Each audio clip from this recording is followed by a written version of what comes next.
bienvenidos a una nueva edición de 14 toneladas con Juliana Cabrera, Gabriel Solano y yo soy Pablo Giachelo. ¿Cómo andamos? Hoy un programa especial. Hoy tenemos un programón. Sí, un programón. Sí, difundan LOM, como se llama. Pero especialmente porque, bueno, vamos a hacerle una entrevista a Iván y a Luciana, de Judíes por Palestina, que están en este momento en Cisjordania. Sí, Impresionante. Lo hemos mandado especialmente nosotros, con el presupuesto que juntamos por la suscripción que ustedes están pagando. Claro. Como de enviados especiales, corresponsales. Así que nos van a contar qué está pasando ahí. Sí. Ellos fueron como una delegación, digámoslo, de Judíos por Palestina. Sí. Que están ahí, digamos, en una lucha internacional muy importante. Y así que es importante hablar con ellos, que nos cuenten qué está pasando. Sí, aparte de seguirlos por redes sociales, es impresionante. Yo miraba, están publicando contenido todo el tiempo de este viaje en las redes de Judías por Palestina. Y vos los ves recorriendo los lugares que uno acostumbra a ver en videos, claro, que te muestran lo que está pasando en el lugar. El muro del apartheid, cada recoveco ahí de Cisjordania, es realmente impresionante. Sí, Cisjordania es un apartheid absoluto. Totalmente. Bueno, no vamos a anticipar lo que ellos nos van a contar, pero es un apartheid, digamos, claro. Es decir, cumple todos los estándares de lo que es un apartheid, todos.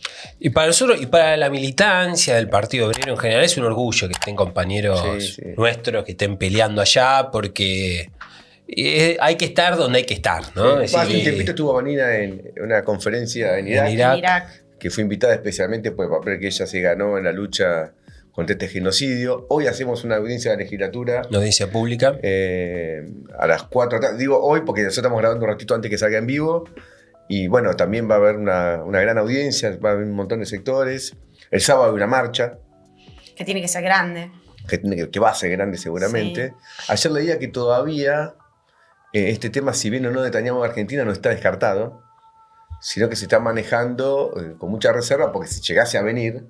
Es un criminal de guerra. Es un criminal de guerra y entonces tiene que hacerlo medio de querusa. Medio clandestino. Claro. Tiene una orden de detención internacional. Claro, tiene que venir como una rata escondida por ahí para venir un cachito, que nadie se entere. Pero aparte es un gesto de impunidad total para un tipo que está acusado de ser un criminal de guerra, tiene una orden de captura internacional y Milei alegremente recibiéndolo. Digamos de paso que en el día de hoy las Fuerzas Armadas israelíes bombardearon 2 veces un hospital en Gaza. El primer bombardeo creo que fue al 4º piso, ya hay 14 muertos contabilizados, y el segundo bombardeo a las ambulancias. Sí. O sea, deliberadamente queriendo desmantelar. Hay 2 médicos asesinados también, puede ser. 4 periodistas de ayer. Asesinados también. Así que si llegase a venir acá, habría que mandarlo ahí a la cárcel. Esta de Devoto, a 6, a cualquiera de estas, y dejarlo ahí de por vida. Que se pudra en la cárcel. Bueno, y después tenemos otras acciones de lucha. Digo, el programa, bueno, vamos a tocar distintos temas. Bueno, estamos en una semana caliente. Una semana, en un momento muy difícil para el gobierno de Milei, por suerte. Para Karina. Nosotros estamos acá para reírnos rápido. Por eso, para el gobierno de Milei, una situación muy compleja. Acabo de ver que Eduardo Menem. ¿Cómo se llama el Martín Menem? Martín Menem es el presidente de la Cámara. Acabo de decir que pone las manos en el fuego por Lule Menem. Te vas a quemar, Martín. No. Te vas a quemar. Ya están prendidos fuego los dos. O necesitaban guantes con cosma, ¿viste? Menem defiende a Menem, no tiene gracia. Pero escúchame, antes de pasar a todo este quilombo nacional, no nos figuras, Pablo. Digamos que el miércoles tenemos nuevamente marcha de jubilados. Así es. Ahí estaremos. El jueves, paro del Garrahan. Paro del Garrahan. Jueves y sábado. Paro jueves y sábado. ¿Por qué jueves y sábado? Porque los hospitales hay algo que se suele llamar franquero. En otros casos se llama SADOFE, sábado, domingo, feriado, SADOFE, las iniciales. Y quien trabaja los feriados, cuando hay un paro de la semana, no puede parar. Y acá no se quiere dejar a nadie afuera. A nadie. Me contó Ale Likovich, una reunión que teníamos el sábado, estábamos charlando un poco, que hubo una gran asamblea de franqueros el sábado. O sea, un retome masivo dentro del hospital. Entonces, con mucho ánimo de parar. Y es que esta ley que se aprobó en el Congreso, bueno, le dio un ánimo al movimiento. Claro. O sea, lo ven como, y también que así lo vean. Una conquista, de la lucha. Y todo el mundo sabe que esa conquista hay que defenderla peleando. No es que uno sea, el Parlamento aprobó, me voy a mi casa y cobro, ¿no? Confianza sí en el Parlamento. No se puede ir a dormir la siesta. El antiparlamentarismo, se aprueba el Parlamento y vamos a hacer paro. Claro, porque están reclamando el aumento inmediato, la recomposición salarial. Y como aparte ya dijo este delincuente que tenemos como presidente que la va a vetar. Lógico. Bueno, hay que pelear de ahora. Y la marcha de los jubilados del miércoles tiene importancia porque tuvo un revés, ¿no? Es decir, se impuso el veto, ¿no? Lo vamos a discutir ahora también como parte del debate de la editorial y demás, tuvo un revés. Y bueno, con la colaboración del peronismo, de otros bloques que colaboraron a que se imponga este veto. Pero bueno, vamos. Y tenemos la marcha, insisto, el sábado. Por Palestina. Por Palestina. Que hay que estar ahí, tenemos que ir con todo. Ir con todo. Sí. Bueno, ahora sí, sin más, vamos al clásico editorial de Gabriel Solano. Es indudable que el gobierno está pasando su peor momento desde que asumió el 10 de diciembre del año 2023. Se han acumulado una serie de crisis, de contradicciones, donde la más lacerante, la que más impacta en la opinión pública y que muy probablemente tenga también un impacto electoral, es este hecho de corrupción bochornoso que estamos viendo y que se está difundiendo por todos los medios de comunicación de Argentina, que involucra a Javier Milei, que involucra a Karina Milei, que involucra a los Menem, una familia de delincuentes que vuelve a delinquir cuando llega al gobierno, y que involucra a algunas empresas, especialmente en este caso puntual, a una empresa que se llama Droguería Suizo Argentina, que de acuerdo a estos audios de quien era el titular de discapacidad, Diego Spagnuolo, esta empresa era una empresa clave en el armado de las coimas, en el cobro de las coimas y en la distribución de las coimas. Digamos que este audio de Spagnuolo todo el mundo lo escuchó, acá no quiero abundar en información que todos tenemos, pero el hecho concreto es que una coima que era del 5%, era casi una especie de timbreo cuando uno hace un trámite legal, ese timbreo pasó del 5% al 8%. Esto se incrementó las coimas. Coimas que tuvieron todos los gobiernos, acá es un poquito más alta, del 5 al 8. Y esos 3 puntos más, siempre de acuerdo a la versión de Spagnuolo, iba directamente a los bolsillos de Karina Milei. Como Karina Milei y Javier Milei son una especie de siameses indivisibles, Garrahan acá separa siameses, ellos no son inseparables, si iba a los bolsillos de Karina Milei, iba a los bolsillos de Javier Milei. Un hecho gravísimo que, desde el punto de vista del impacto en la responsabilidad presidencial, es parecido a lo de Libra, donde también todo el armado de coimas involucraba a la hermana e involucraba al presidente de la nación. Pero acá esto es más claro para la población porque no se trata de una especie de criptomoneda, que es un tema confuso, difícil de entender. Acá es mucho más simple. Es un gobierno que viene ajustando la discapacidad, un gobierno que evita las leyes que amparan derechos para personas con discapacidad, un presidente que ataca por la red social Twitter a un pibe de condición autista. Y cuando todo esto pasa y el gobierno defiende estos vetos en nombre de que no hay plata, aparece claramente que el gobierno se está robando la guita de la discapacidad de una manera escandalosa.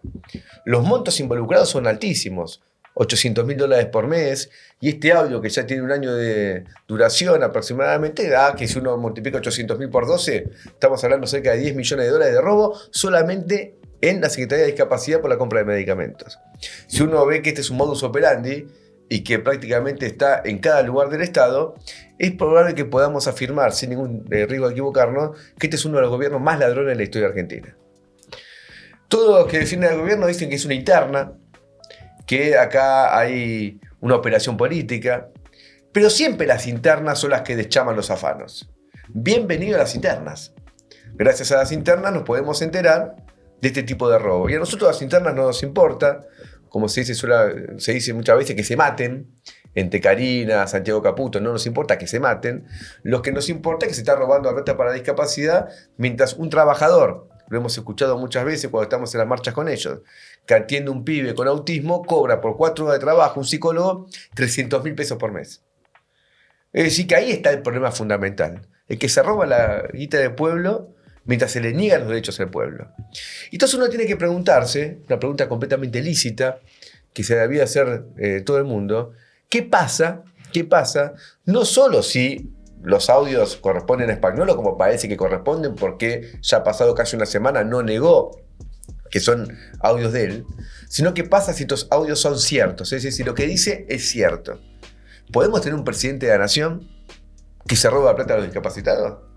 La respuesta obviamente es que no. Si esto se comprueba como cierto, Milei se tiene que ir de inmediato, porque no podemos tener un presidente de la nación que se roba la plata a la discapacidad. Cuando decimos fuera Milei, y lo hemos dicho muchas veces del Partido Obrero, tiene que ver con estos temas. Están en juego los derechos del pueblo argentino y ahora vemos claramente que esos derechos no se cumplen, y no solamente no se cumplen, sino que el gobierno que no los cumple se beneficia en lo personal robándose la plata presupuestaria. Entonces ahí tenemos una crisis enorme y que el gobierno ha perdido capacidad para actuar porque no tiene por el momento un control sobre el propio Spagnuolo, que es una persona muy cercana a Javier Milei. Tan cercana a Javier Milei que es su abogado personal. Tan cercana a Javier Milei que cuando se va a ver el listado de ingresos a la Casa Rosada y a la Quinta de Olivos del último año, aproximadamente estamos hablando de 90 veces que ingresó. Más veces que jefe de gabinete, más veces que su hermana Karina, más veces casi que todos los funcionarios. Es decir, es una persona muy, pero muy, muy cercana al presidente de la nación. Y de ahí surge este audio que hace que Spagnuolo, ojo, no es un denunciante, como ahí se dice, él no denunció nada. El audio se filtró. Ahora veremos qué dice la justicia. Y nosotros hemos presentado una denuncia penal de inmediato, no solamente pidiendo una acción judicial para tratar de preservar la prueba, yendo contra Spagnuolo, yendo contra el titular de esta empresa, esta droguería suizo-argentina, sino también yendo contra Karina Milei, contra los Menem y contra Javier Milei. Contra ellos todavía la justicia no tomó ningún tipo de decisión. Y si es como dice Spagnuolo, que él tiene chats con Karina Milei, el hecho que no se pueda resguardar el celular de Karina Milei favorece la eliminación de pruebas. Por eso insistimos en que la justicia actúe también contra la dirección política de esta banda de ladrones. Ahora, esta crisis política aguda, que puede tener un impacto electoral, se une con una crisis política más amplia que se está transitando en el Congreso de la Nación, donde en las últimas sesiones ha habido la aprobación de leyes que el gobierno no quiere, por ejemplo la ley que aumenta el presupuesto para la universidad, o por ejemplo la ley que aumenta el presupuesto para el Hospital Garrahan, y a la vez el rechazo de algunos vetos que el gobierno había llevado adelante, como por ejemplo el veto contra la discapacidad. ¿Y por qué es importante ver esto? Porque el Congreso, hasta el momento, es un Congreso completamente dócil al gobierno de Javier Milei. Al día de hoy todavía no rechazó el decreto 70, que modifica una inmensa cantidad de leyes, que fue un decreto que Milei firmó ni bien asumió, y ya pasó un año, más de un año y medio, y el Congreso no lo quiere rechazar. Es decir, que sigue siendo cómplice en eso. Pero que en tantos diputados y en tantos senadores, que han sido realmente perros falderos de Milei, que ahora cambien parcialmente algunos de los votos, es un dato de la crisis política de Argentina. Es un dato que muestra que ven que el gobierno está retrocediendo, está cayendo, y por lo tanto se dan el lujo de cierta autonomía. Cuando decimos autonomía parcial, hay que ser ahí muy, muy claro. Por ejemplo, el veto contra los jubilados pasó. Y el veto de los jubilados pasó porque se ausentaron algunos diputados del peronismo, porque algunos diputados del macrismo que no quieren ir con Milei no votaron el rechazo del veto. Ejemplo, Vidal, que se abstuvo pero no votó contra el veto. Es decir, algunos se allanaron para que continúe el ajuste contra los jubilados. Y es importante enfatizar lo de los jubilados, porque en términos de los montos que están involucrados en las diferentes leyes, el monto más importante era para los jubilados. Mucho más que lo que se habla de discapacidad, más que lo que es de Garrahan, más también que lo que es para la universidad. Es decir, que lo esencial no quisieron cambiar la política económica del gobierno.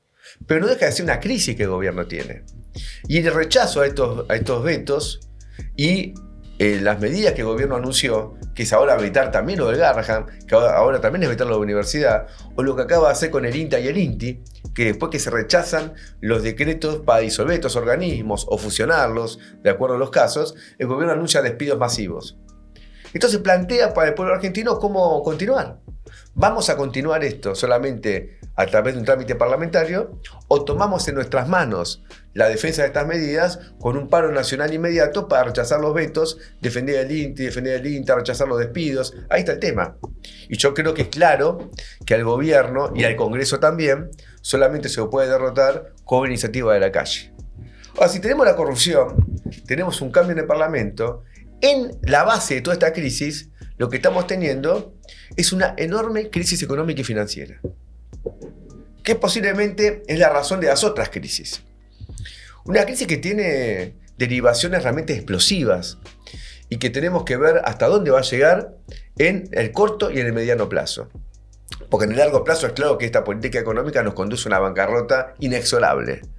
Pero acá los tiempos tienen importancia, los ritmos tienen importancia, porque de acuerdo a los ritmos puede o no impactar en las elecciones que tenemos por delante en septiembre y en octubre, pueden impactar también en las aprobaciones del presupuesto que el gobierno debiera mandar en el Congreso. Es decir, los ritmos no son indistintos al momento de abordar políticamente una cuestión.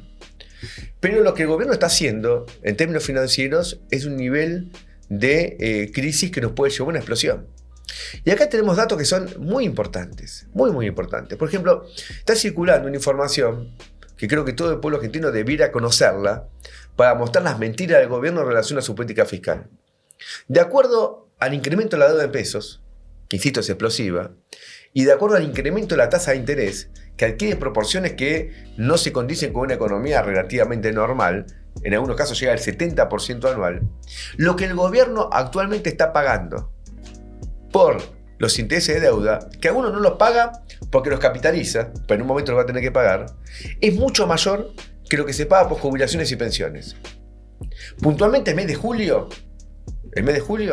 lo que se va a pagar o lo que se capitaliza por intereses no pagados, va a cuatriplicar el gasto en el propio mes de jubilaciones y pensiones.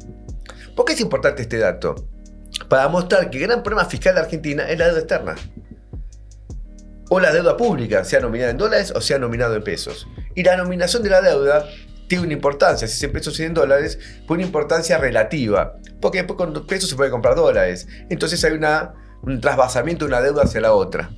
Y acá tenemos, para que se entienda, en el mes de julio el gobierno, por los intereses que capitaliza o por los que paga, va a gastar 4 veces más que lo que se paga en el mismo mes por jubilaciones y pensiones. Entonces ahí, cuando se habla tanto de superávit fiscal y tanto se habla en los medios de comunicación de la derecha, es importante mostrar que quien quiera superávit fiscal tiene que repudiar la deuda externa y de toda la deuda pública. Algo que obviamente no está en su agenda, no está en su interés. Y ahora mismo, mañana martes, tenemos vencimientos de deuda en pesos por 13,5 billones de pesos. Al tipo de cambio actual estamos hablando de 10.000 millones de dólares. De acá las elecciones son más de 50 billones. El tipo de cambio actual casi 40.000 millones de dólares. Y a la tasa de interés que se están haciendo estas renovaciones, se está armando un esquema explosivo, porque si la tasa es del 50% anual, es 4 y pico mensual, estamos hablando de un dinero que se capitaliza y que va a haber que pagar en algún momento. Y que, como muchos dicen, también tira por la borda la promesa de no emisión monetaria, porque todo esto es emisión monetaria. Cuando haya que pagarlo, va a haber que emitir. Y esto que pasa en la política financiera se traduce a lo que es la economía, como se suele llamar, de todos los días, que algunos llaman la del metro cuadrado, es decir, cómo lo viven las familias. ¿Qué pasó en los últimos meses? Miren, para enumerar. La producción industrial en junio cayó 1,2%. Las ventas minoristas cayeron 2%. Las ventas mayoristas se derrumbaron. La caída interanual es del 8,4%. El shopping que venía zafando este mes cayó después de 8 meses que no caía. La economía, la actividad económica en general, todos sus rubros, cayó mayo, cayó junio, y aunque julio todavía no concluyó, no tenemos los datos, concluyó pero no tenemos los datos, todo el mundo considera que julio también es caída, y teníamos 3 meses de caída consecutiva, lo cual da cuenta que la economía ya está en recesión. Empleo, 220.000 puestos de trabajo menos desde que asumió Milei hasta la fecha. Salario, 14% menos si uno lo compara con noviembre de 2023. Y un punto importante, la morosidad bancaria. ¿Por qué es importante la morosidad bancaria? Porque lo que el gobierno venía impulsando, que era el crédito, y que había impulsado relativamente el consumo en los últimos meses, ya la gente no lo puede pagar. Y no lo puede pagar porque sube la tasa de interés, y no lo puede pagar porque los salarios están por el piso. Entonces ahora viene el problema que cuando una economía crece por el crédito y no por el salario, que es que las familias están endeudadas y no pueden pagarlo, con lo cual esto cuestiona el consumo presente y cuestiona la estabilidad de las familias. Tenemos una crisis perfecta que se está dando en Argentina. Un escándalo de corrupción, divisiones en el Congreso, una política financiera que marcha a la explosión y una caída de la actividad económica. Para los trabajadores, la gran cuestión es cómo van a intervenir. Y la intervención tiene que ser una intervención que tenga como propósito fundamental la derrota política de este gobierno y la lucha por la conquista de las reivindicaciones. Que todos van en la misma línea. Porque el gobierno dijo que si se aumenta el presupuesto de Garrahan, la universidad, los discapacitados, el gobierno cae. Perfecto. Sea la consecuencia de la política de su gobierno. Nosotros defendemos a fondo las reivindicaciones populares. Y también tiene un impacto político. Y no cabe ninguna duda que en este cuadro, una gran elección del Frente de Izquierda en las elecciones del 7 de septiembre en la provincia de Buenos Aires y una gran elección del Frente de Izquierda en las nacionales de octubre pueden ser un elemento clave, no solo ya en la crisis política, sino en la salida a esa crisis. Es decir, que haya una perspectiva política frente a lo que es un gobierno acabado y una oposición cómplice. Muy bien. Bueno, la tormenta perfecta sería, ¿no? Impresionante. La cuestión. Para mí se presenta un interrogante ahí en todo esto, uniendo, ¿no?, todos los puntos que se colocaron, es si a la luz de la bancarrota o de la crisis económica y de lo que está, y fundamentalmente lo que está pasando en el Congreso, es si se empieza a visualizar una tendencia a un cambio de frente a la burguesía. Naturalmente que el problema para los trabajadores es la intervención, es cómo se interviene activamente en el proceso político y de esa manera se puede forjar una salida propia. Pero que se empiece a producir una crisis al interior de la clase capitalista o una fractura, un cambio de frente, es un tema que hay que seguir, porque nosotros siempre habíamos visto que hasta cierto punto la fortaleza que tenía el gobierno estaba dada por un apoyo bastante cerrado de parte de la burguesía al proyecto político del gobierno. Y que era en gran medida lo que había dejado sin libreto a la oposición. Es decir, la oposición no tenía un libreto propio porque el libreto lo estaba llevando delante del gobierno, que había tomado íntegramente el planteo de la burguesía. Y entonces teníamos al peronismo y demás haciendo propio el libreto del oficialismo, ¿no? Con Cristina diciendo, bueno, no se trata de Estado presente, se trata de Estado eficiente, hay que avanzar en la reforma laboral. Y acá, probablemente como consecuencia de la crisis económica, por ejemplo, el gobierno entró en un choque con los bancos, por esto de lo del aumento del encaje. Sí, un choque duro. Un choque duro. El aumento creo que de arriba del 50 o 60% de pasó encaje. Del 45 al 50, pero aparte cambió algo que yo no conozco bien como en operatoria, cómo se calcula. Antes era mensual o diario. Y parece que al hacerlo diario ese cálculo para los bancos, es decir, le dificulta mucho. Como no es remunerado el encaje. Claro. Digamos, es plata que el banco tiene que inmovilizar y paga plata por el depósito que tiene. Claro. Se paga por algo que no recibe. Y el gobierno lo que le ofreció, todo muy trucho, que una parte de esos 5 puntos que se incrementaban los encajes, lo puedan hacer con los nuevos bonos que se licitan. Porque como nadie los quería, claro, y se estaba licitando. Para tentarlo a que los compre. A que los compre, porque si no, no lo compraba nadie. Están forzando una intervención del Estado en el sistema bancario. Total. Bueno, entonces. Lo cual lleva a la suba de la tasa de interés. Claro. Porque después también está también el aumento de la tasa interbancaria, que ahí tiene un nombre específico que no me acuerdo cuál es. También es muy alta. Los bancos permanentemente se están pidiendo préstamo para cubrir una cosa, para cubrir la otra. Y el aumento tan grande de eso, bueno, eleva mucho los costos. Ahora, por ejemplo, este plazo de vencimiento que tiene, porque para tomar dimensión, mañana vencen 13,7 billones de pesos. Billones, que equivalen a 10.500 millones de dólares. 10.500 millones de dólares es más o menos lo que el FMI le prestó a la Argentina en abril. Sí. 12.000 le prestó. Bueno, mañana vence casi el equivalente en pesos de lo que el FMI le prestó a la Argentina. Y el gobierno ya tuvo una licitación previa el 13 de agosto en la cual solo pudo renovar el 60% de los vencimientos de deuda. ¿Y en qué consiste el problema? Si el gobierno no logra refinanciar toda esa deuda, hay una masa de pesos que quedan circulando en el mercado que el que tiene pesos se va mal dólar. Entonces el gobierno, para que esos pesos no circulen, le dice a los bancos, aumentamos el encaje. Es decir, toda una masa de pesos que queden inmovilizados para que no estén en el mercado. Sí, el gobierno que venía a destruir el Banco Central. Claro. Y hay una intervención del Banco Central inusitada. Es de locos. Y después tenés la conferencia de prensa de Caputo, o no conferencia de prensa, que salen en este programa del Gordo Dan y compañía. Sí. Con el del Banco Central, que era la independencia del Banco Central. Bueno, el propio Milei, que el viernes, digamos que el gobierno lleva como 6 días de silencio de radio frente a este escándalo de Spagnuolo, que después nos vamos a detener un poquito más. Pero en ese marco tiene una intervención pública el viernes pasado, donde todo el mundo esperaba que diga algo al respecto, y se pone a hablar de la volatilidad de las tasas. Fantástico. Como si fuera un profesor de matemática, dar cátedra sobre eso. Ahora, bueno, el problema de las tasas tiene como telón de fondo, efectivamente, es un dato de la situación política y económica, todo este problema de los vencimientos siderales. Está esta montaña de guita que vence mañana. Hasta octubre, si no me equivoco, los 50 vencimientos... billones. 50 billones. Es otra tonelada de guita. Y son 40.000 millones de dólares, más o menos. Sí, más o Un menos poquito ese es el menos, cálculo. 38.000, no sé. 55 billones hasta octubre, es decir que antes de las elecciones los tipos tienen que atravesar una montaña de vencimiento descomunal. El otro día, el día viernes, cuando habló, fue 2 cosas interesantes. El tipo dice, bueno, ahí vi que Adorni mandó su discurso, hizo una foto, entonces tenía derivada. En realidad todo lo que dijo, la culpa es del kirchnerismo porque... El riesgo Cuca. El riesgo Cuca. Una boludez. Esta guita es de él, la deuda es de él. ¿Entendés? O sea, el tipo de la idea que se queja del kirchnerismo es quejarse de lleno. El kirchnerismo no hizo nada de gobierno. O sea... Sí, nosotros criticamos al peronismo y al kirchnerismo justamente por no hacer nada. O sea, se queja de lleno. Todos hacen lo mismo. Al contrario, es decir, lo criticamos por colaborar con el gobierno. Por eso no hizo nada. Entonces es una crítica que no tiene contenido.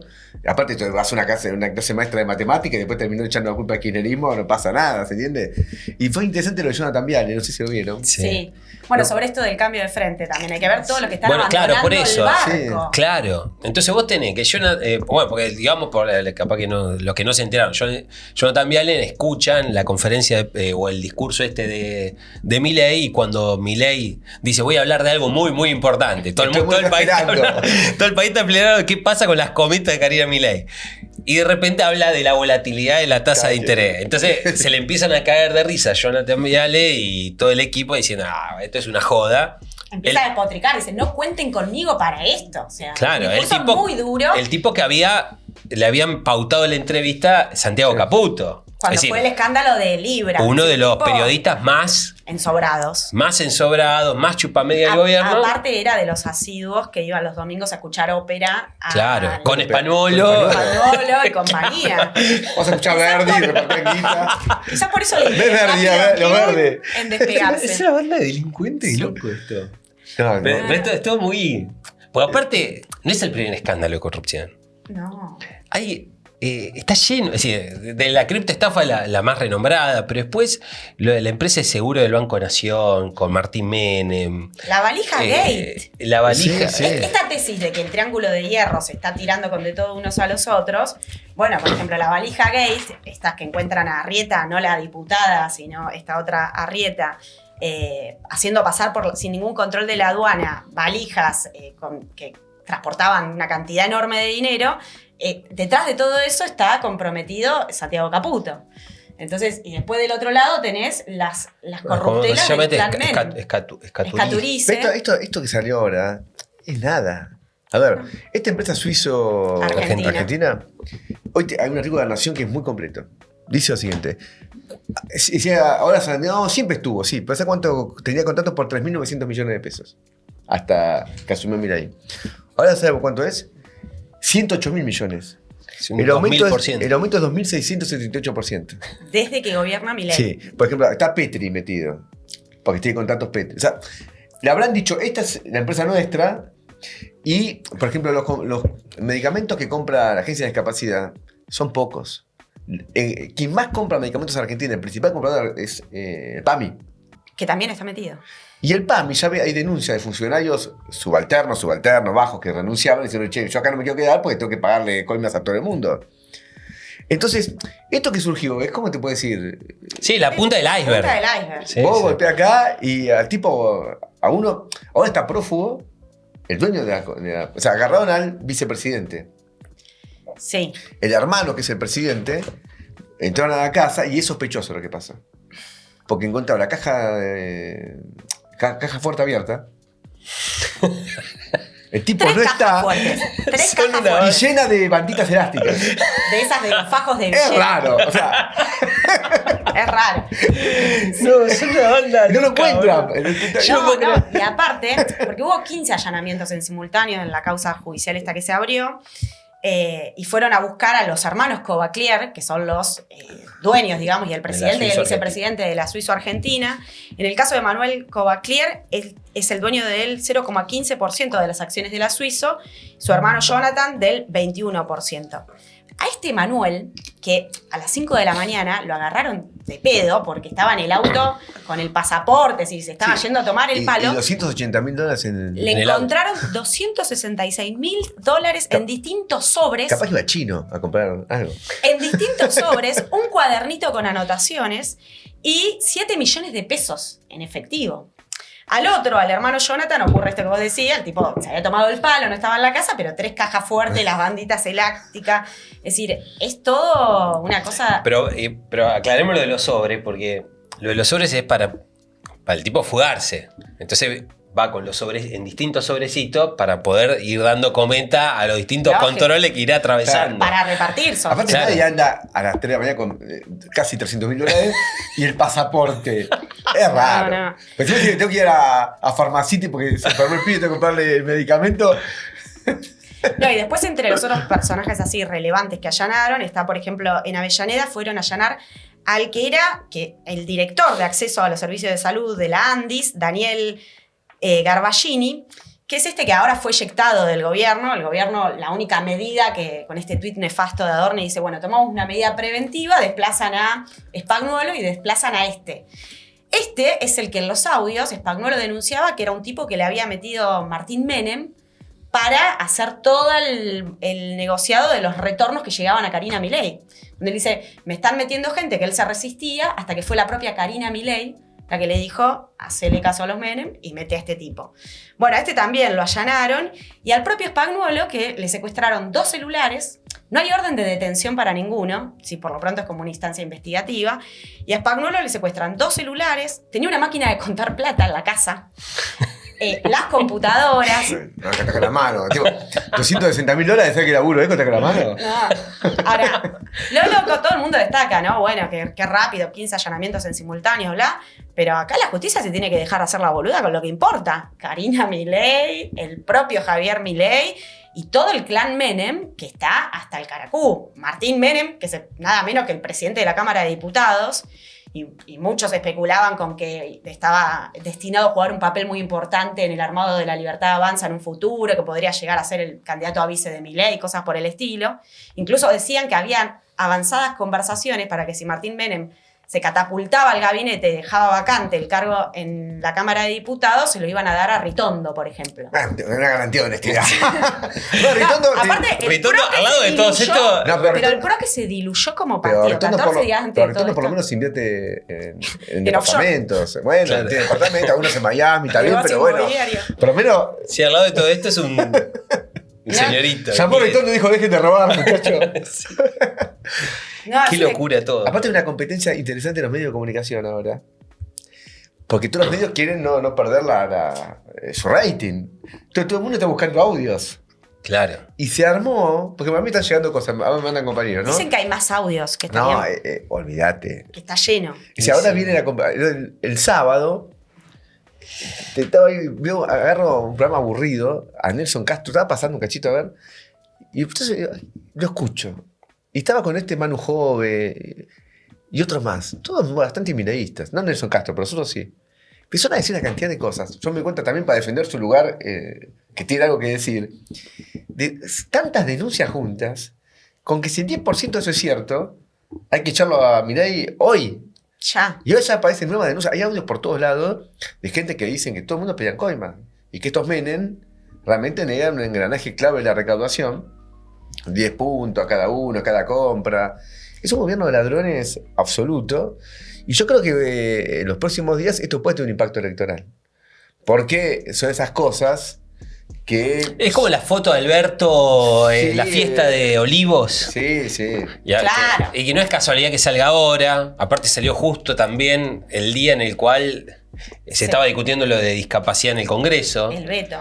El veto. Claro, aparte cuando está puesto sobre la mesa, y de hecho hubo movilizaciones muy importantes de todo el colectivo de discapacidad, este ajuste brutal. O sea, Spagnuolo no es acá ningún inocente que ahora aparece en estos audios, que él dice aparte en los audios que le había dicho a Javier Milei en numerosas ocasiones. Claro, me van a dejar Pero pegado el con todo tipo es el que llevó a cabo una política de vaciamiento feroz de la Andis, donde hubo cientos de despidos, bajas de 100.000 pensiones, montaron todo un sistema de auditorías de las pensiones por invalidez, donde las denuncias de los familiares por irregularidades, por ejemplo, no les llegaba el anuncio de que tenían que ir a auditarse. Y se las daban de baja. Ahora, después el que les habían dado de baja sí les llegaba a los domicilios. O los citaban a lugares irrisorios que no existían en el interior de las provincias. Todo un esquema montado para bajar las pensiones a los sectores que sufren una discapacidad.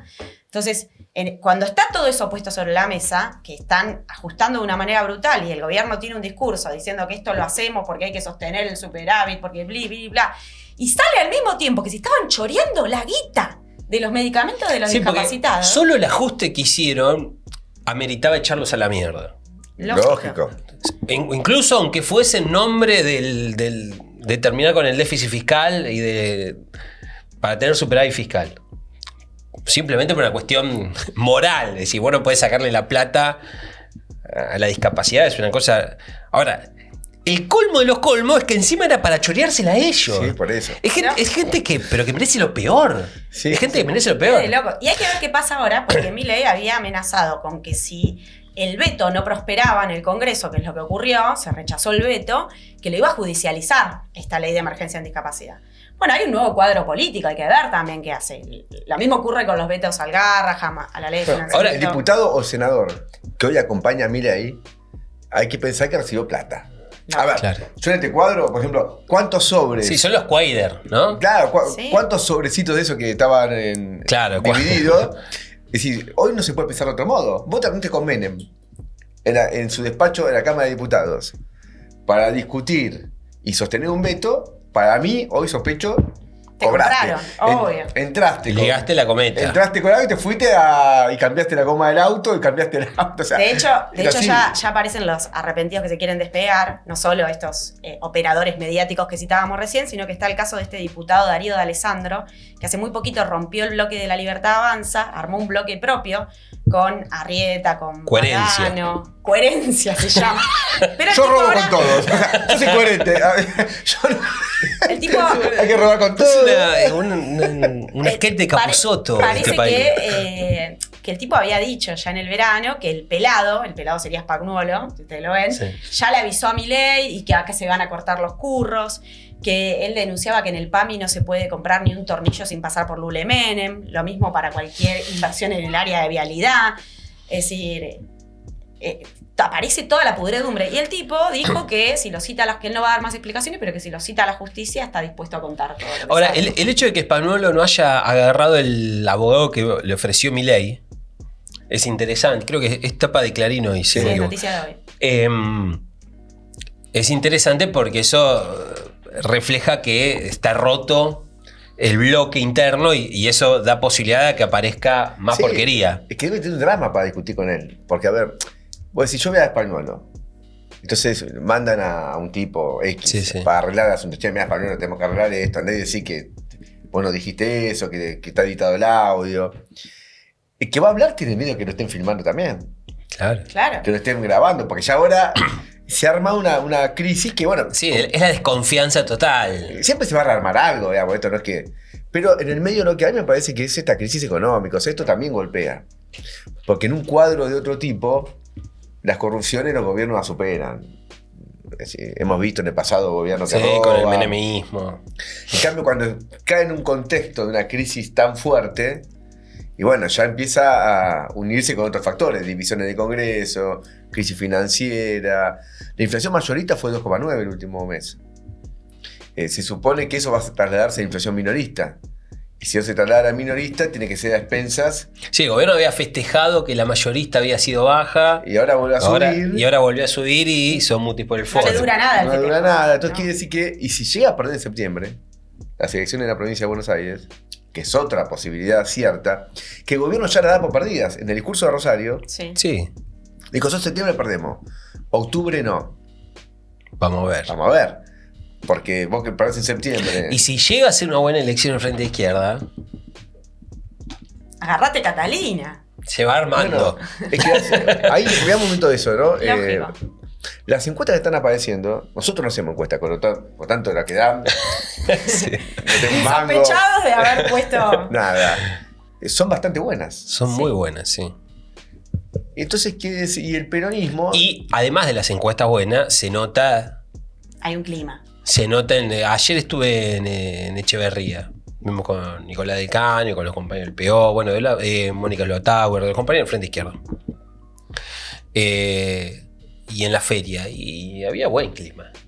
Se notaba, ¿viste? Se nota. Lo mismo el sábado. El sábado estuvimos en Loma de Zamora, hubo una marcha por Palestina y hubo una agitación previa. Entonces se nota un buen clima en la recepción, en la mesita, en el focus group de la agitación militante. Y contrasta con las malas listas del peronismo. Claro. Que es otro dato. El peronismo, esos chistes que dicen, bueno, ¿quién da el paso al frente? Pasé candidato y dan todo un paso atrás y quedó Tayana. Y Claro. Tayana, ¿dónde está? O sea, los fueron a sacar de Sí, de Formol. Formol. Sí, en el sí. caso de la ciudad de Buenos Aires, Itaí Hartman, que no es una crítica a él personalmente, yo con él lo conozco hace muchos años, no reúne las características para ser quien encabece la lista Del peronismo. del peronismo en la ciudad de Buenos Aires. Encabezarla es mucho. Y eso da cuenta de que los que tenían que encabezarla no la quieren encabezar. Es decir, se borra, no darle paso enfrente, darle paso atrás para que te quede otro. Claro, se combina una crisis económica, política muy aguda de la derecha, una situación también muy crítica del peronismo por todo esto que describí vos, y bueno, nosotros venimos peleando desde abajo, pero manteniendo una conducta. El valor de una elección de izquierda tendría, primero, siempre es bueno, pero además de que marcaría una salida a la crisis, ya no Claro. una agudización de la crisis. Porque eso que se agudiza la crisis y construye una salida a la crisis. Y ahí aparece el tema, por ejemplo, ¿qué va a pasar con la deuda? Porque si no, hay un bloque de gobernadores, todos estos que están por ahí, que mañana pueden decir, bueno, no, nosotros con Milei no, porque se roba todo, bueno. Pero mantenemos lo de la deuda, mantenemos el ajuste fiscal en los términos que lo hace Milei, queremos la reforma laboral, queremos la reforma previsional, o sea, un mileísmo de buenos modales, como, Claro. como diga, o sea, sin robar, todo el mundo va a decir que lo va a robar, pues va a robar igual, pero sin insultar, sin pelearse con chicos con discapacidad, eso ya es una extravagancia de Milei. Entonces, cuidado, acá hay que discutir un programa. Este país va a la bancarrota con esta política. Sí, la única alternativa de fondo la plantea el Frente de Izquierda. Bueno, tenemos que frenar porque se viene la entrevista con los compañeros judíos por Palestina, pero una última cosa, el fuera Milei está muy en el tope de la agenda, ¿eh? Total. Hay que darle fuerte porque... Sí, pero lo dice Prensa Obrera. Solo Prensa Obrera. Entonces suscribite. Claro. Porque vos querés que se vaya a Milei. Poné la tecla. Si vos querés que se vaya a Milei, te tenés que suscribir. Fundamental. Exacto. Porque acá los compañeros de la droguería suizo-argentina acá no pueden un mango. Acá no llegan los Acá no retornos. llega. Así Acá que- es uno a uno, compañero por compañero, compañera por compañera. Bueno, escúchame, vamos a la entrevista con los compañeros de Judíes por Palestina. Bueno, ahora sí, entonces como ya dijimos, estamos conectados con Iván y con Luciana de Judíes por Palestina, que están en Cisjordania en este momento y han tenido la generosidad de atendernos y darnos una entrevista. Bueno, compañeros, ¿cómo están? Coméntenos qué están haciendo allá, que nos interesa mucho escucharlos. Bueno, buenas tardes, no sé qué hora es allá. Gracias por la invitación.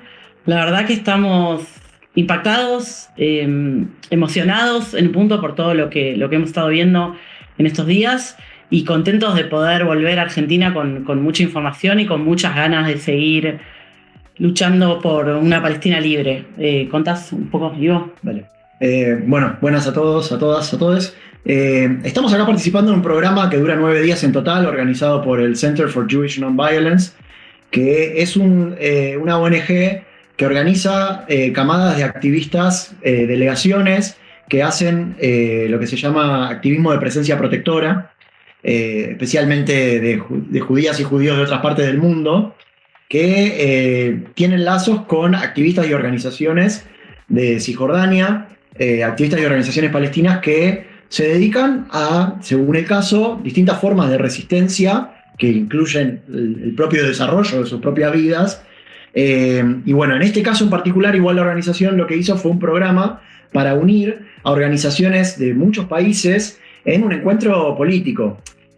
Tienen la temporada de cosecha de aceitunas, de los olivos, también tienen la temporada de proteger a los pastores que necesitan movilizar a sus ovejas por el territorio, pero en este caso se trata de un encuentro de 9 días para, nuestra delegación tiene, nosotros por Argentina, 3 compañeras de Voces Judaicas por Libertad Sound de Brasil, hay compañeros de Jewish Voice for Peace de Estados Unidos, de Rabbis for Ceasefire, una organización de rabinos y estudiantes de rabinos por el cese al fuego y contra el genocidio, hay gente de If Not Now, gente de Canadá, de Reino Unido, de Holanda y de Francia. Uh-huh. Y bueno, hay un primer aspecto de coordinación y de socialización y de conocernos entre la propia delegación, muchos de los cuales comparten Global Jews for Palestine con nosotros, aunque no son los mismos representantes, y eso también es interesante porque conocemos a otras personas de las mismas organizaciones.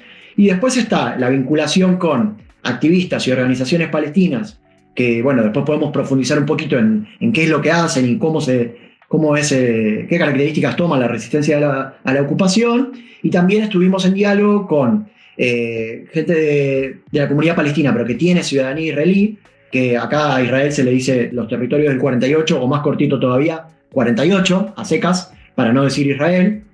Y por otro lado, activistas tanto de ciudadanía israelí, judíos y judías, que se rehusaron a hacer el ejército y que hacen de esa renuncia, un acto político. De ese rehusarse, un acto político para denunciar a las IDF, al Estado genocida de Israel. También activistas de derechos humanos como la organización B'Tselem, que viene, creo que lo trataron incluso en 14 toneladas hace un par de semanas, la denuncia del genocidio desde adentro de la propia sociedad israelí, que bueno, hay una cantidad de movilizaciones, pero que tienen todo un carácter bastante limitado, pero hay un sector minoritario que está muy activo. Nos cuentan también que en el último tiempo hay un incremento muy grande de activistas jóvenes de entre 18 y 30 años israelíes que cada vez más van a hacer o activismo de presencia o a tener una vinculación con los palestinos y las palestinas que están en el territorio, y la verdad que ha sido muy, muy ilustrativo.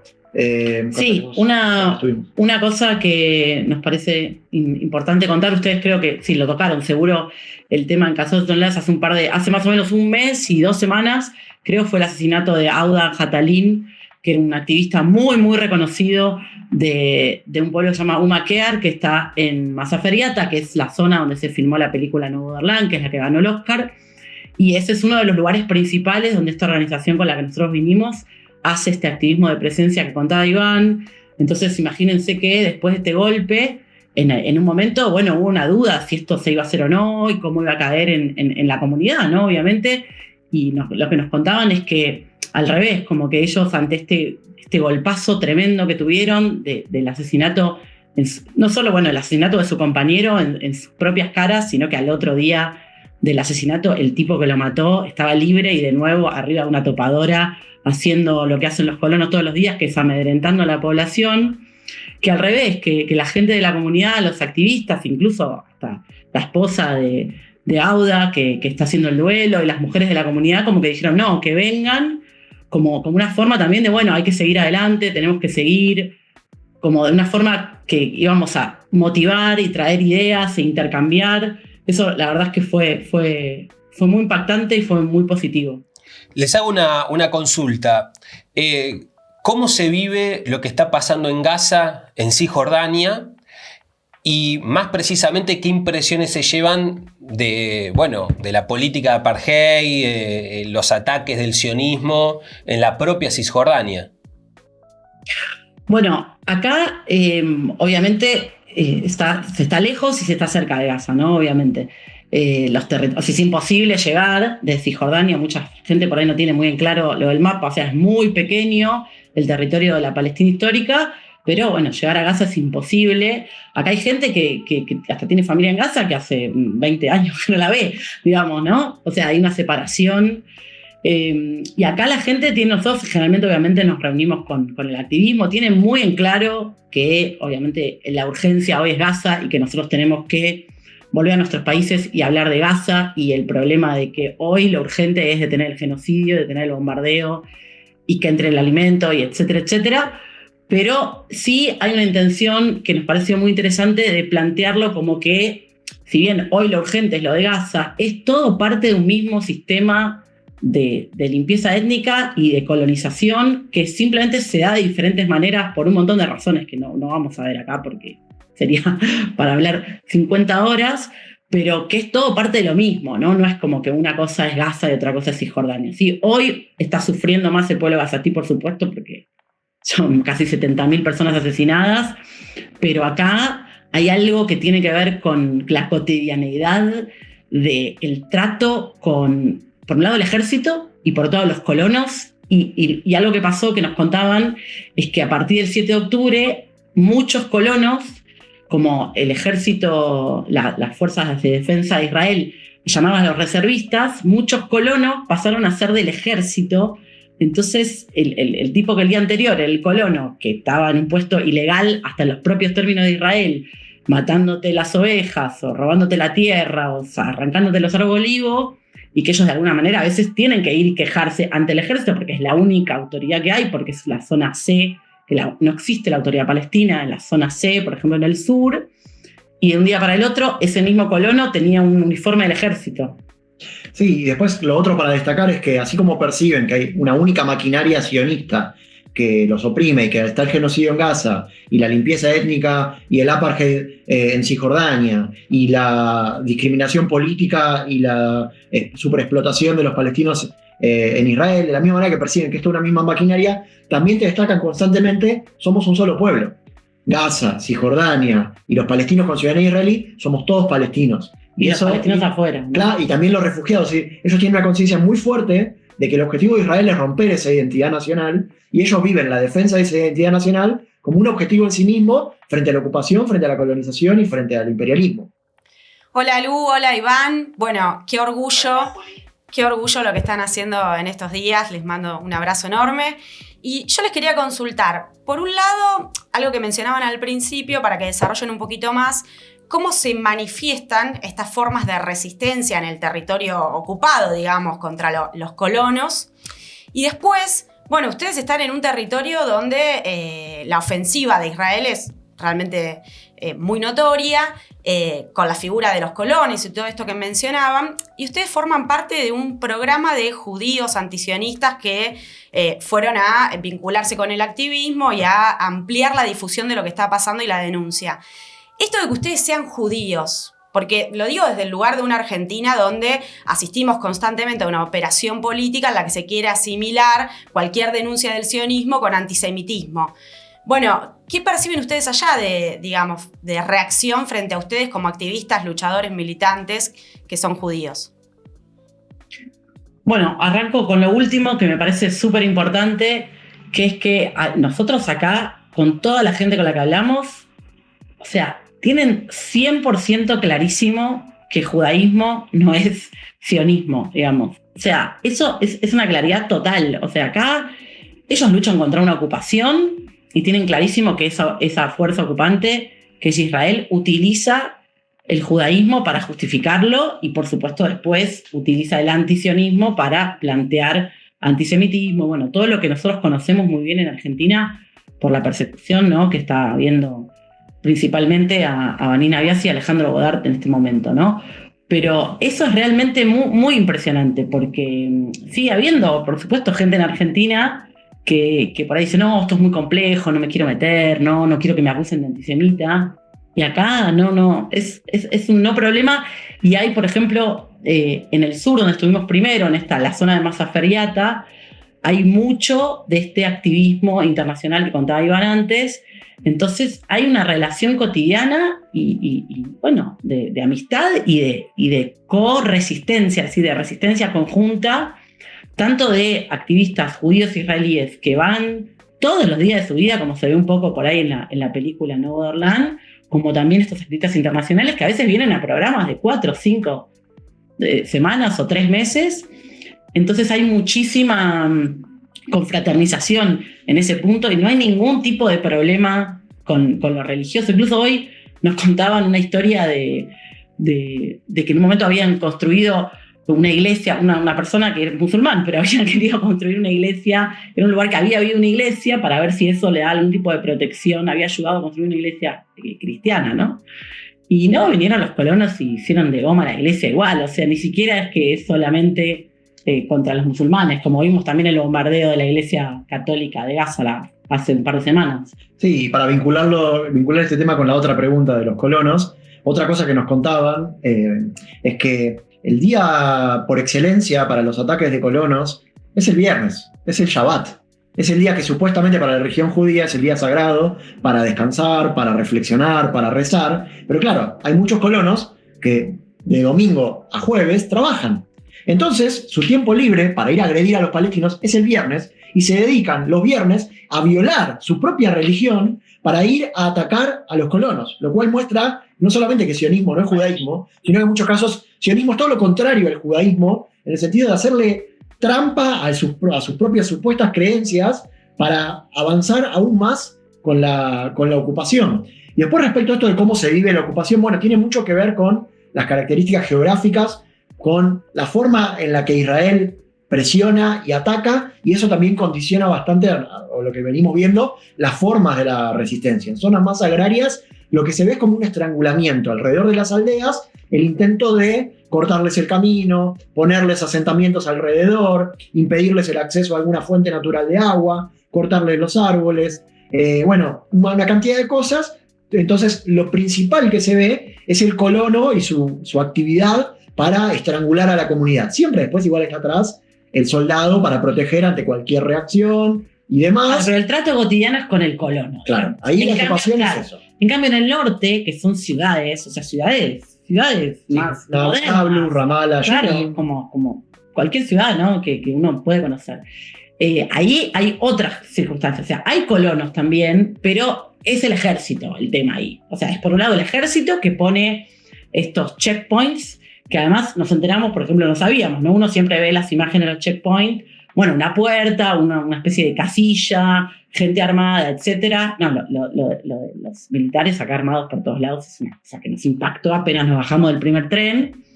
Pero después lo que hacen es que ponen como checkpoints sorpresa, temporales. Entonces, de golpe, nada, en medio de un camino, ponen un checkpoint, cortan un carril entero y la gente está 2-3 horas en el auto. Es decir, piensen hasta la planificación más mínima de la vida. Sí, llevar a los chicos a colegio, ir a trabajar. Hoy justo nos conocimos a una persona que nació en Venezuela, vivía casi muchísimos años, vino de muy pequeño, entonces pudimos hablar en castellano con él y nos contaba que su hija vive en las afueras de Nablus, su hija tiene una discapacidad auditiva, tiene que ir a una escuela especial y dice tarda entre 2 y 5 horas todos los días en ir a la escuela. Y le preguntamos, bueno, pero no hay por ahí un carnet de discapacidad, nos miró como... No les importa nada. ¿Qué les va a importar el carnet de discapacidad? Digamos, o sea, todos los días entre 2. Entonces está eso por un lado, y después otra cosa que vimos, que después por ahí les podemos pasar unas imágenes, ahí en Burín, en un pueblo que está muy cerquita de Nablus, vimos como ellos, si bien son menos agrarios, es decir, son más ciudad, tienen en la montaña, en la ladera de la montaña, todos sus árboles de olivo que vienen de generaciones y generaciones y generaciones, y desde el 7 de octubre levantaron el teléfono Israel y a la autoridad palestina de ese momento le dijo no pueden entrar más a sus propios campos de árboles de olivo. Al que entra, lo cagamos matando, ¿no? Entonces está el ejército ahí. Entonces durante un año la gente no pudo, o sea, durante un año no pisaron, o sea, nadie lo intentó. Y ahora lo que hacen, a veces van como... Bueno, sí, de madrugada, hacen operaciones para tratar de ir cosechar rápido. Para tratar de cosechar sus propios árboles. O sea, es una cosa que... Es una cosa terrible. Una más y ya frenamos. Probablemente vamos a hacer... obviamente cuando vuelvan los compañeros vamos a hacer charlas, mesa de debates. Le vamos a dar para que puedan explayarse todo con esto. retomando también lo que dijo Juli, para nosotros es un orgullo que compañeros estén allá del Partido Obrero. Es realmente un orgullo para toda la militancia del Partido Obrero, para la militancia revolucionaria, porque hay que estar donde hay que estar, y que estén nuestros compañeros allá es muy importante. Ahora, ¿qué papel juega la Autoridad Palestina?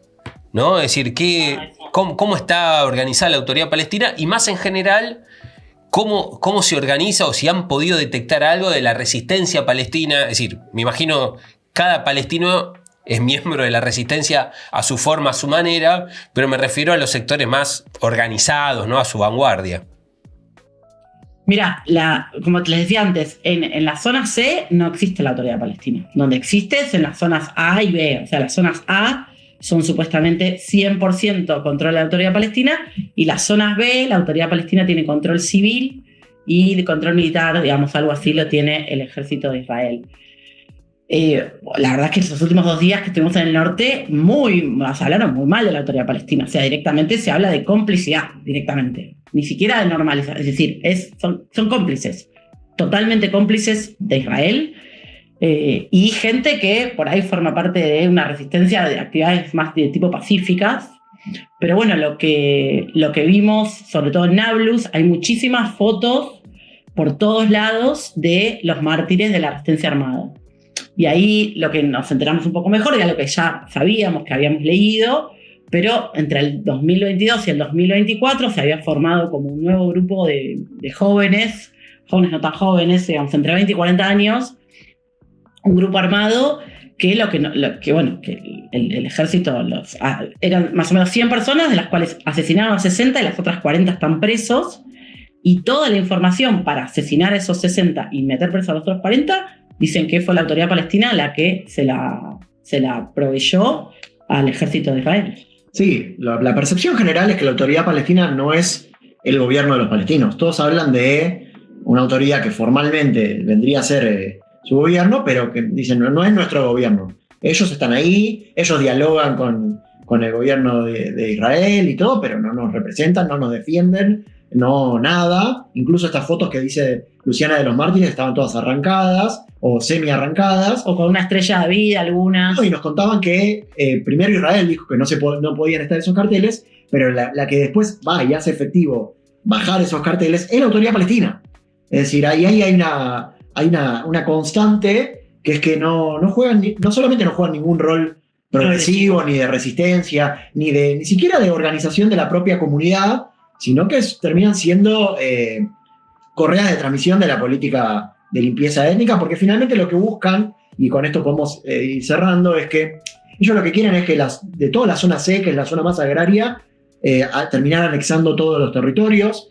Quieren que los de la zona B entren en las zonas A, que son las grandes ciudades, para tener un nivel de hacinamiento y un nivel de superexplotación de esa población, reduciéndola a o batustanes o a cantones, igual que lo que se veía en Sudáfrica en los momentos previos a que cayera el apartheid.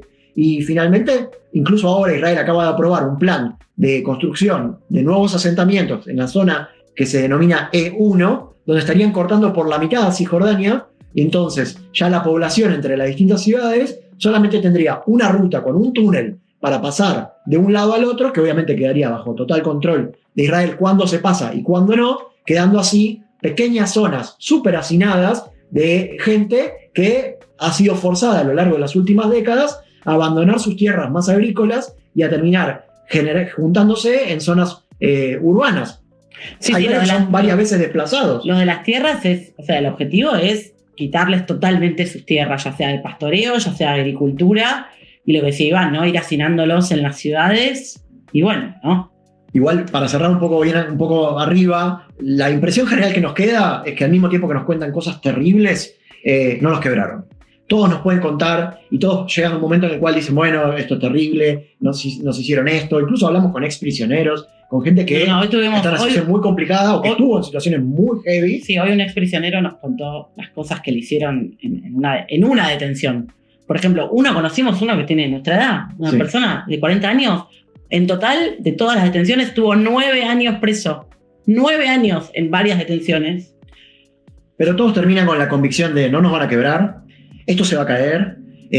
Saben que el movimiento a nivel internacional crece, nos agradecen y nos reciben con brazos abiertos y nos plantean que sigamos hablando de Palestina, que sigamos luchando y realmente valoran mucho ese punto de apoyo, al mismo tiempo que son conscientes de que la liberación va a ser de ellos, que la resistencia es de ellos y que todo lo que hacen lo hacen en función de la defensa de su propia población. Así que nada. Sí, también hay una cosa que me pasó hoy, hay mucha claridad con esto, digo, también para no saldar, obviamente no se va a saldar nada, ¿no? En una entrevista, pero digo, algunos debates que hay también en Argentina, hay mucha claridad del rol de Estados Unidos en todo esto, ¿no? Y cómo sin Estados Unidos y sin el apoyo de la Unión Europea, incluso hoy hasta se discutió, alguien preguntó qué onda esto de que ahora Francia, también es un tema que trataron en 14 toneladas, del reconocimiento del Estado palestino, y dijeron, ¿reconocimiento de qué? Es verso eso, o sea, es hacer algo para no hacer nada, lo que realmente tienen que hacer, que es sancionar, desinvertir, dejar de comprar armas, dejar de vender armas, etcétera, etcétera, hacen lo del reconocimiento para no hacer lo otro. Entonces, bueno, eso nos pareció también importante, que había mucha claridad con eso también de su parte. Bueno, chicos, muchísimas gracias, felicitaciones por el papel que están jugando y los esperamos pronto. El sábado estamos para la marcha, ¿eh? El sábado están para la marcha, excelente. Excelente, con toda la marcha y a reencontrarnos con Lu y con Iván, que ya los extrañamos aparte y queremos que nos cuenten más anécdotas de todo esto impresionante que están viviendo. Bueno, fuerza y nos vemos pronto. Compañeros. Abrazo. Abrazo.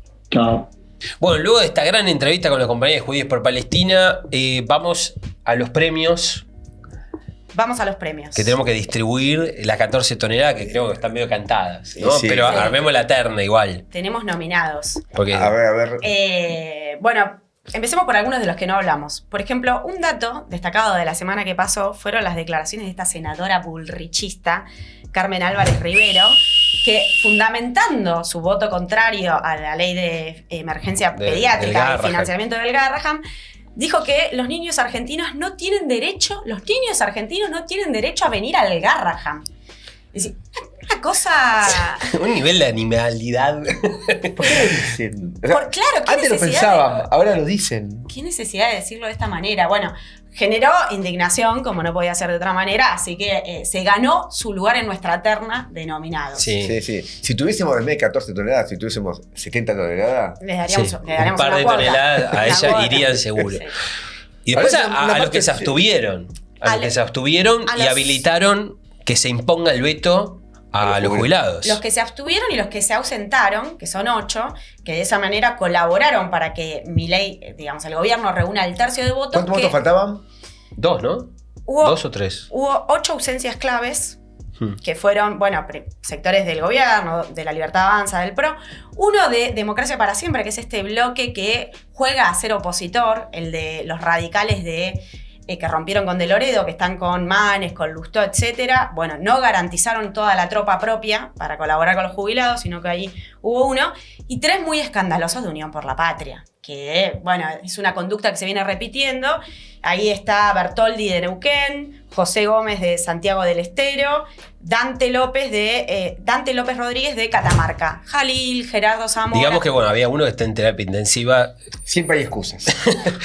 Está justificado, pero los otros 2 no. Pero son responsables de que se haya impuesto el veto a la moratoria previsional, que es la que le garantiza a un sector importantísimo de la población trabajadora poder acceder a un ingreso jubilatorio. Y el aumento de 7,2% para los jubilados y un aumento del bono de menos de 40.000 pesos, una cosa realmente miserable. Así que también... Pero ¿cuántos, ¿sabés vos cuántos votos hacían falta? Yo creo que eran 2 votos. 2 votos, para llegar a los 2 tercios. Así que Claro. con los 2 diputados de Unión por la Patria. Estaba, sí, el que no estaba enfermo, dejémoslo porque estás en terapia, yo Está qué en sé. terapia, ¿qué vamos a hacer? Hubo 160 votos a favor, 83 en contra. Estuvieron ahí a un... Entonces, capaz que con los 2 diputados de Unión por la Y Patria Vidal, que dice que ella no va con Milei, se abstuvo. se abstuvo. Claro, es Sí. una Y Los miserable. Penato se ausentó, Ay, la que era la cabeza de la Qué campaña lástima. del macrismo en la ciudad.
A Bueno, todos ellos. Para ellos las 14 Pueden pasar toneladas por acá, estamos cerca del Congreso, pueden venir de los medios, estamos a unas cuadras nada más. para retirar el premio. Unas carretillas que traigan. O si no, dentro de poco capaz que se la llevamos nosotros. Repitiendo las gloriosas jornadas de diciembre. La montaña. Repitiendo las gloriosas jornadas de diciembre de 2017. Bueno, nada más, nos vemos el lunes que viene. Adiós.